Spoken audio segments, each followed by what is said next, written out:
In the heart of a dense forest, shrouded in mist and forgotten by time, stood the ruins of Ravenwood Hall. Once a majestic manor, it now lay in decay, its walls crumbling and ivy clinging desperately to its surface. Local legend whispered of the hall's tragic past.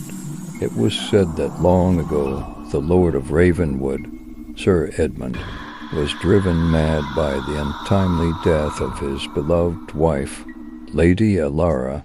In his grief, Sir Edmund locked himself in the manor, never to be seen again. Since then, eerie sounds and ghostly figures were often reported around the ruins.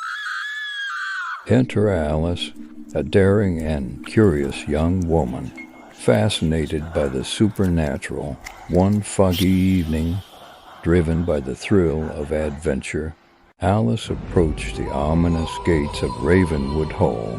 The air was thick with a sense of foreboding, yet she pushed forward, her flashlight cutting through the darkness. As she stepped inside, the grand hall echoed with her footsteps.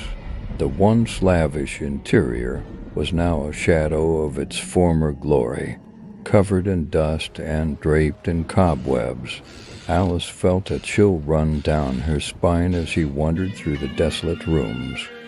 Suddenly, she heard a faint melody, haunting and sorrowful, coming from the depths of the hall. Compelled to find its source, she descended into the basement. There, in a dimly lit corner, stood an old piano, its keys moving as if played by invisible hands. As the melody grew louder, a cold wind swept through the room. Extinguishing her flashlight in the darkness, whispers filled the air, speaking of lost love and eternal sorrow. Terrified, Alice stumbled in the pitch black, desperate to find her way out. Just as she thought all was lost, the first light of dawn broke through the decrepit windows, revealing the exit. Breathing a sigh of relief, Alice rushed out of Ravenwood Hall, the haunting melody still echoing in her ears. From that day on, she never doubted the tales of the hall.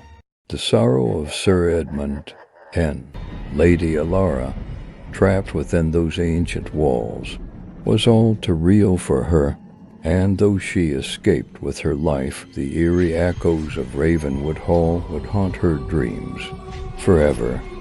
Months had passed since Alice's chilling encounter at Ravenwood Hall. The memories, however, clung to her like a persistent shadow, driven by unanswered questions and a desire to face her fears. Alice decided to return to the forsaken manor. Armed with a camera and a stronger flashlight, she approached the daunting structure on a clear, moonlit night. The hall, bathed in the pale moonlight, seemed even more foreboding than before. As she entered, a sense of déjà vu overwhelmed her.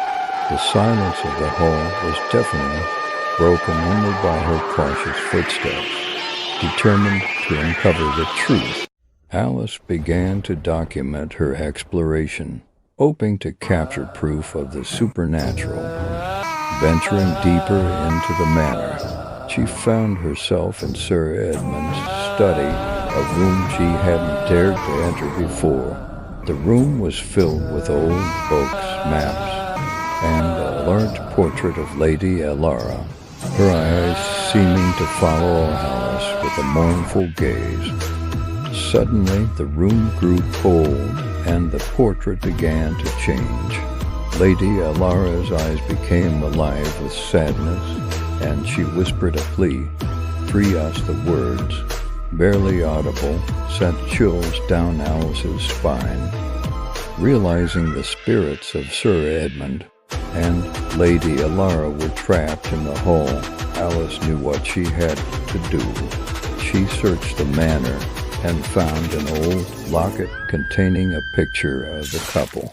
Lying forgotten in a dusty drawer, it was said to be Lady Alara's most cherished possession. Alice felt a strong urge to take the locket to the grand hall's fireplace, where she found a hidden compartment inside. She discovered a bundle of letters between Sir Edmund and Lady Alara, filled with declarations of undying love. She placed the locket among the letters and set them ablaze, hoping to release the trapped souls. As the fire consumed the mementos, a wind whirled through the hall, and the piano played one last melancholy tune. Then, a peaceful silence settled, the heavy atmosphere lifted, and for the first time in centuries the hall felt serene. Alice left Ravenwood Hall with a sense of accomplishment, knowing she had freed the souls of its tormented inhabitants. The legend of the hall would live on, but now as a tale of eternal love and liberation. The experiences at Ravenwood Hall changed Alice forever. She became a storyteller, sharing her encounters with the world, reminding everyone that sometimes the spirits of the past need help to find their peace.